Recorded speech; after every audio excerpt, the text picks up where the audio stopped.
Hi, I'm Sarah Louise, and welcome to my channel. I just share my experiences with the twin flame, soul connection journey, and manifesting, and all the things in between that I have found that are useful for me. Obviously, they're little insights, things that have helped me on my journey. It doesn't mean that it's the ultimate truth or that you should follow it. It's just me sharing my experience. And putting it out there for others. So I recently, when I say recently, so I have created a physical relationship with my, I don't want to use any labels right now, but with my current strongest spiritual connection. So this is allowing me to actually go a lot deeper with things and see the patterns more clearly, because I'm able to communicate. I'm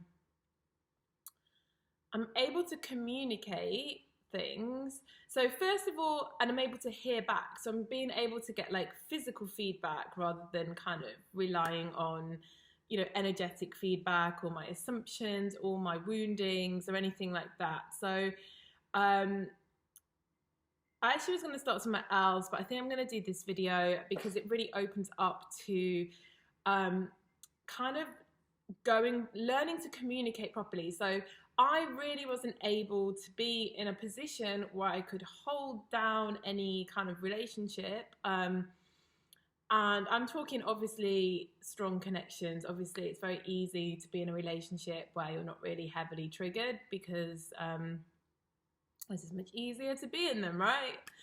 And that's what a lot of people go into, or they run away into those relationships because they're easier and they mean that you don't have to do the work, right? You don't have to do the self-work. And a lot of people even shelve a very strong connection and say, oh, that's not meant to be, and I'm just going to focus on this one. But there's always that lingering kind of thing in the mind. And that's not because you're not meant to be with that person. I mean, you might not be meant to be with that person, but if you're still thinking about somebody from your past, you still have something that you need to learn from that connection. So you're either meant to learn it and you guys can move closer and you can reconnect, or you learn it and you can maybe even enjoy the connection you're in more. But if there's somebody lurking around in your mind, or you're purposely avoiding having these strong toxic connections, then you're not acknowledging the fact that it's actually you that's toxic. You can't draw in a person that is showing you what you're not. They might be polarizing it and displaying it in a very different way, so it makes you feel like you're the one that's sort of done all the work and they haven't, but it is you. A lot of the time, women or feminine, the feminine energy is the one, there's a lot of truth in the anxious and avoidant stuff that's kind of out there in psychology. I do feel it goes deeper than that, but I feel as far as psychology goes, that's a really good way of making a start. If you look into anxious avoidant relationships, they are the basis of most spiritual connections too, and most relationships, even if they're not on such an intense. The difference with spiritual connections is the intensity. So you can have a minor avoidant anxious thing going on, because the male energy is generally more avoidant and the female energy is normally more anxious, even though we have both within us. And the idea is just to come to a balance. Everybody to come to kind of a balance, rather than being predominantly male and predominantly female. So you've got this person that wants to always escape their emotions, and when emotions come up, they just want to run away and hide and kind of just get space. And then you've got this person that always then feels abandoned, and they're like, oh my god, the person's taking space, I've been abandoned. And it makes them react in several ways. It makes them generally either chase and overgive to the relationship, or it makes them go a bit crazy and call the other person out or shout at them. So the other person just like retreats even more, and just this cycle goes on until this person's like, actually, you know, I'm gonna give up now, and then that person feels the energy relieve, so they come back in. And you can have this kind of thing going on a lot. I personally think there's like a lot deeper stuff behind it from a spiritual point of view, but from a psychological point of view, I think it is really good to read some of that anxious avoidance stuff and like really understand it, because I think that is a core thing that we're balancing here, is like that there's that same core wound between the two people, but one is responding to that core wound by removing themselves, and one is doing it by like, you know, filling the gap. So that brings me to like communication. So I'm now in a position where I'm able to have really open communication, like where I'm able to hear the feedback too, of like, this is why I did this is why I behave like this is how, you know, I feel when you do this. And to get to that place of being able to have that communication really took me removing myself from my emotional pain body. Now, I'm not saying I don't still have it, because I definitely still get triggered. I definitely still feel like strong emotions. I definitely still get grief. You know, in some ways it's even more intense, but I'm able to not react to them now. And that's like a big first step. It's like not reacting to your emotional pain body, right? It's understanding that it is your pain body. That's the first and foremost thing. Like, if you're, I mean, I'm going to talk you through like the situation that happened to me without giving like too many details, but basically I felt like, I have to try and think how I can say it without, you know, because I do try to honor people's privacy as much as I want to share. I don't care about myself. Like, the situation that really arose was I was feeling my person remove themselves, and my panic mode sets in inside. It's got nothing to do with words, but the internal energy of is like, you know, due to past experiences, things that you experienced when you're growing up, it's like, oh my God, that person is just, you know, leaving the relationship now. It's like I associate someone distancing themselves with like everything being over.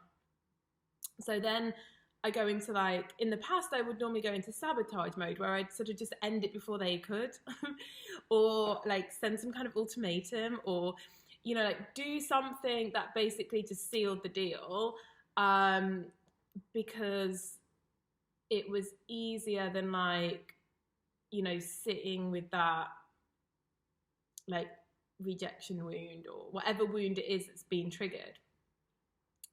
So that never leads to being able to communicate with the other person, because if you're coming at them from your pain body, they're just going to be frightened of you. They're going to think you're crazy. They're going to just not wait to remove themselves from that situation like sharpish. You know, nobody wants somebody like attacking them, blaming them, shouting at them, giving them an ultimatum, like, you know, asking them like why they've ignored you. Like, that doesn't promote like an open conversation.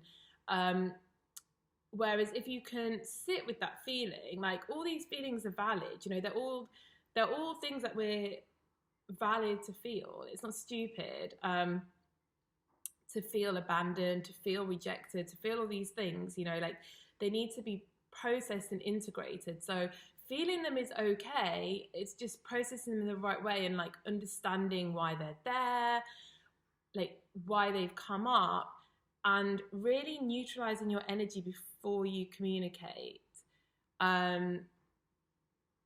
Because if you go in and you communicate from these wounds, you're just basically gonna repel the other person so fast they won't be able to get out of the situation. You know, for them to feel they can open up, they need to feel like it's a safe space.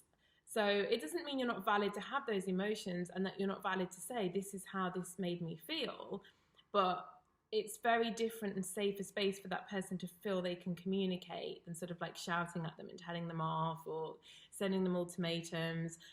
And it's a big block to like you know, the spiritual connections like gelling and, you know, being able to kind of really gel is like feeling that they can be honest in a safe space. And that takes you really kind of going beyond your pain body and understanding that those reactions actually come from your own pain.